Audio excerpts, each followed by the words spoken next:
Assalamualaikum warahmatullahi wabarakatuh. Kita sudah sampai pada pertemuan yang ketujuh. Di pertemuan ini kita akan membahas tentang hukum acara pengujian undang-undang.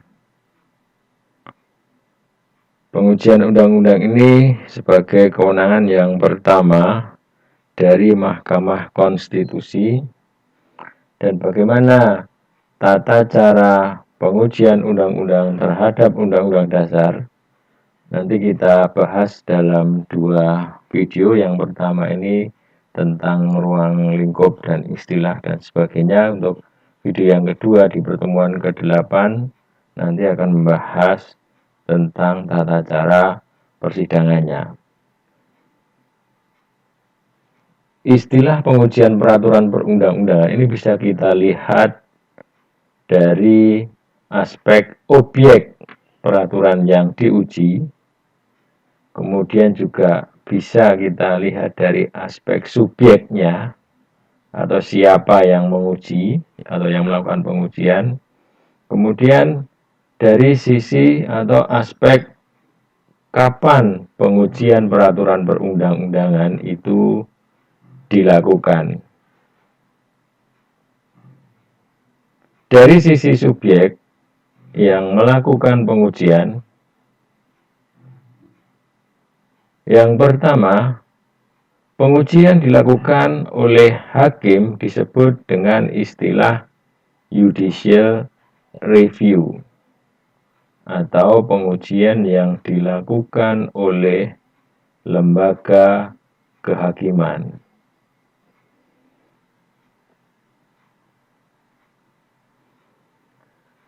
Dari aspek subjek yang melakukan pengujian yang kedua adalah pengujian yang dilakukan oleh lembaga legislatif atau disebut dengan istilah legislative review. Kemudian pengujian yang ketiga dari aspek subjek yaitu pengujian yang dilakukan oleh lembaga eksekutif disebut dengan executive review. Nah, tentang pengujian oleh hakim, di sini nanti ada beberapa pola atau ada beberapa tipe.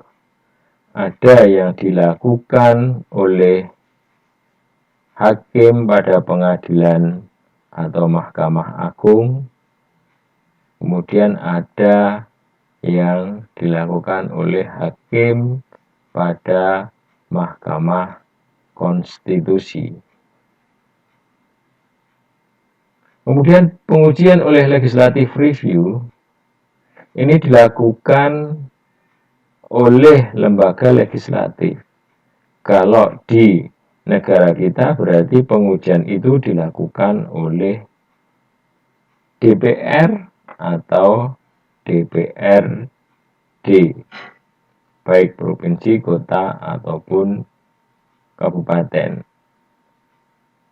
Pengujian oleh lembaga legislatif di sini misalkan ada satu peraturan perundang-undangan yang sudah tidak lagi bisa mengikuti zaman, maka bisa dilakukan legislative review dengan mengganti undang-undang atau peraturan yang sudah tidak sesuai dengan perkembangan zaman. Khusus untuk yang peraturan perundang-undangan dibuat oleh lembaga legislatif. Sementara untuk pengujian oleh lembaga eksekutif ini pengujian yang dilakukan oleh lembaga eksekutif terhadap peraturan perundang-undangan yang dibuat oleh lembaga eksekutif itu sendiri. Misalkan presiden membuat peraturan pemerintah karena perlu ada pembaharuan atau perubahan, maka peraturan pemerintah itu dirubah. Nah, itu bisa dikatakan sebagai bentuk pengujian peraturan perundang-undangan oleh lembaga eksekutif. Ini kita lihat ya tentang objek peraturan yang diuji.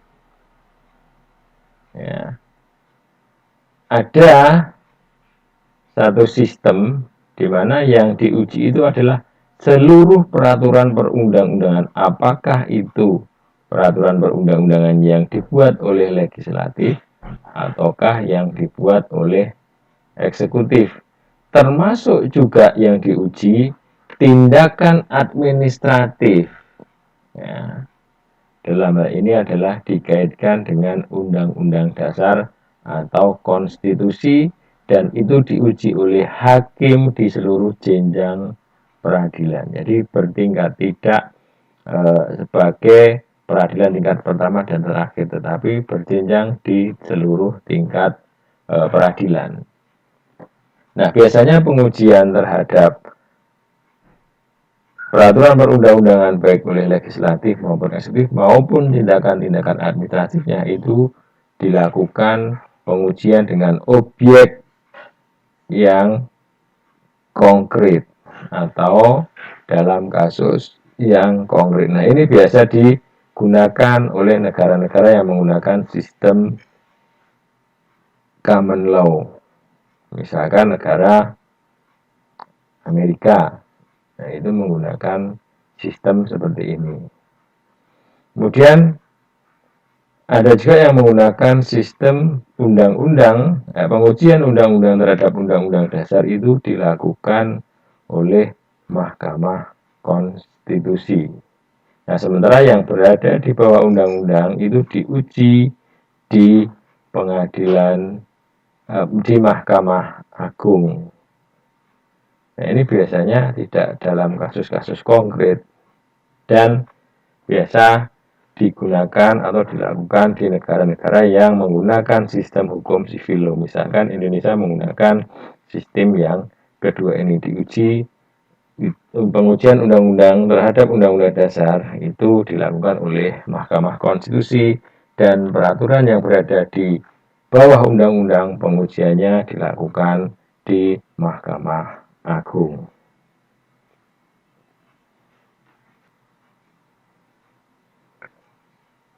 Sementara itu, dari aspek kapan pengujian itu dilakukan atau waktu pengujian itu dilakukan itu dibagi menjadi dua.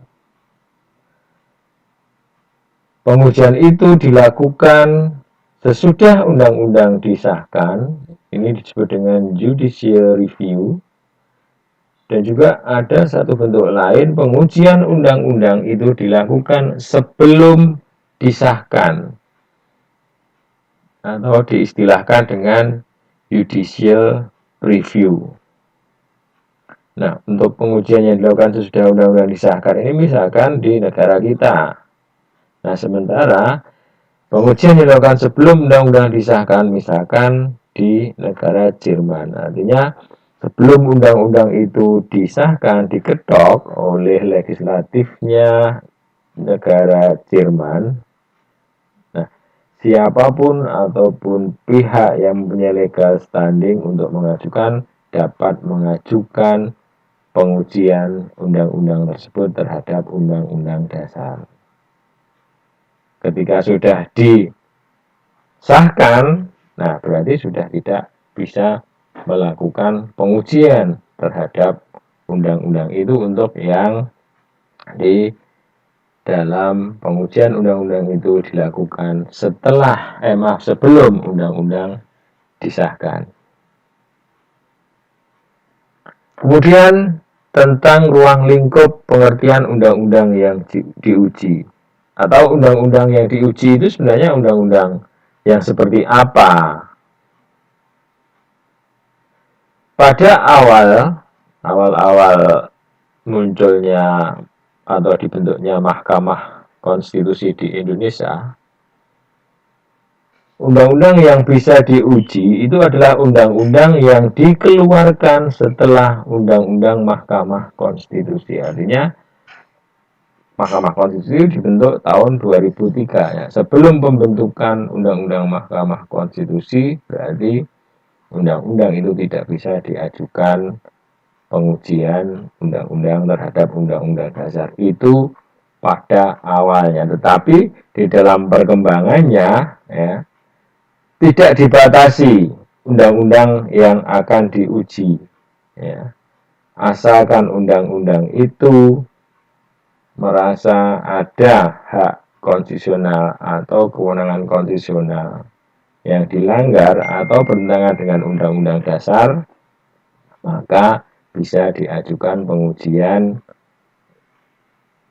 undang-undang terhadap undang-undang dasar.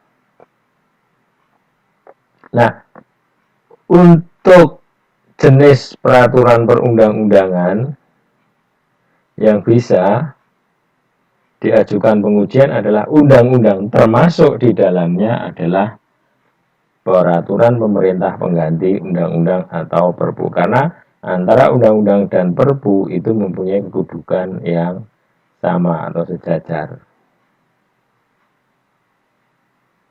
Kemudian ruang lingkup berikutnya, apakah hak menguji itu hanya menguji formil ataukah juga bisa menguji material? Nah, pengujian undang-undang terhadap undang-undang dasar ini bisa dilakukan kedua-duanya, baik menguji secara formilnya maupun menguji secara materialnya. Formilnya artinya proses pembentukan perundang-undangan itu apakah menyalahi aturan atau tidak, dan juga tentang isi dari peraturan perundang-undangan yang diuji itu namanya menguji secara material. Kemudian mengenai asas nebis in idem,